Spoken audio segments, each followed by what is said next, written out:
জাতি মাটি ভেটি চৰকাৰ এনেকুৱা নেকি আমি খঙত জ্বলি আছো আসলতে এই চৰকাৰখনৰ নিচিনা থাৰ্ড ক্লাছ আৰু ননসেন্স চৰকাৰ আমি কেতিয়াও দেখা নাই এনেকুৱা অমানৱীয় চৰকাৰ থাকিব পাৰে নেকি বাৰু স্লোগান দিয়াৰ নৈতিক অধিকাৰ হিমন্ত বিশ্ব শৰ্মাৰ আছে নেকি 4 বছৰ কিয় আজি জিঞ্জাৰ হোটেলক আপুনি উচ্ছেদ কৰিব নোৱাৰিলে হিমন্ত বিশ্ব শৰ্মাৰ প্ৰকৃত স্বৰূপটো চাই লওক বিজেপি চৰকাৰ চলি আছে এই চৰকাৰখনৰ নিচিনা থাৰ্ড ক্লাছ আৰু ননসেন্স চৰকাৰ আমি কেতিয়াও দেখা নাই আসলতে ননসেন্স বুলি ক'ব লাগিব কাৰণ আপোনালোকে নিশ্চয় দেখা পাইছে যোৱাকালি যেটো ঘটনা সংঘটিত হ'ল লখিমপুৰ জিলাৰ ফুকনহাটত উচ্ছেদৰ নামত যেটো কাম কৰিলে তেওঁলোকে আপোনালোকে নিশ্চয় দেখিছে যে এতিয়া খেতিৰ বতৰ কঠিয়া পাৰি থৈছিলে চৰকাৰী ভূমিত তাৰ পাছত এই কঠিয়াখিনি কেনেকুৱা ধৰণে বুলডোজাৰ চলাই আপোনাৰ টছনছ কৰি পেলালে সেই কথা আপোনালোকে নিশ্চয় দেখিছে এনেকুৱা অমানৱীয় চৰকাৰ থাকিব পাৰে নেকি বাৰু আপোনালোকে চাওক যিখন চৰকাৰে আসলতে কৃষকৰ কাৰণে বহুত কাম কাজ কৰাৰ কথা কয় পথাৰো আমাৰ বজাৰো আমাৰ বুলি কয় এতিয়া পথাৰো আমাৰ বজাৰো আমাৰ স্লোগান দিয়াৰ নৈতিক অধিকাৰ হিমন্ত বিশ্ব শৰ্মাৰ আছে নেকি সেই কথাটো কক আপোনালোকে কালি আপোনালোকে নিশ্চয় দেখা পালে এটা হৃদয় বিদাৰক আসলে ঘটনা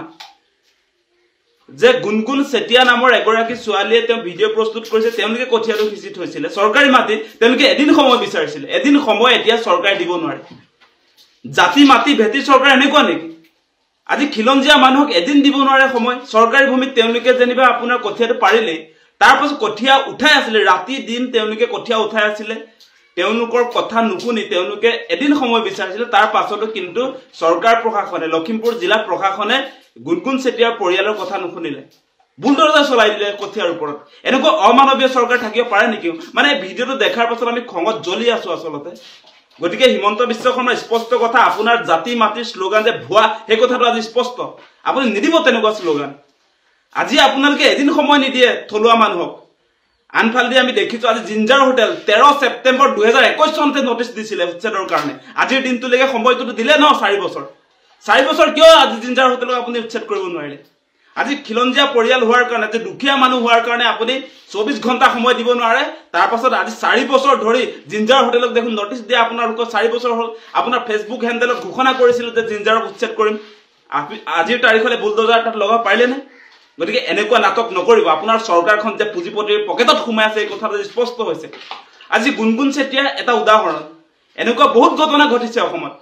আৰু আমাৰ মানুহবিলাকক আপোনালোকে নিশ্চয় দেখিছে প্ৰথমতে যেতিয়া মুছলমান মানুহ উচ্ছেদ কৰে তেতিয়া আমাৰ মানুহবিলাকে মাতবুল নকৰে এতিয়া মুছলমানৰ পৰা গৈ এতিয়া খিলঞ্জিয়া মানুহৰ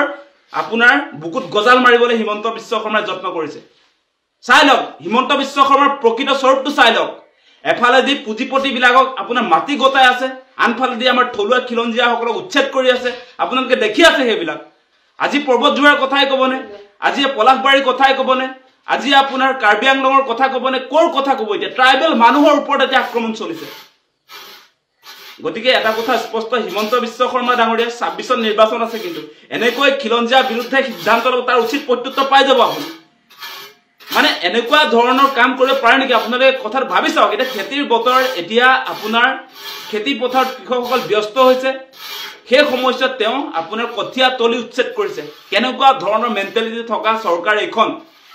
গতিকে অতি স্পষ্ট কথা এই যে গুনগুন সেটিয়াৰ পৰিয়ালক যাৰ আসলতে আপোনাৰ কঠিয়া উচ্ছেদ কৰিলে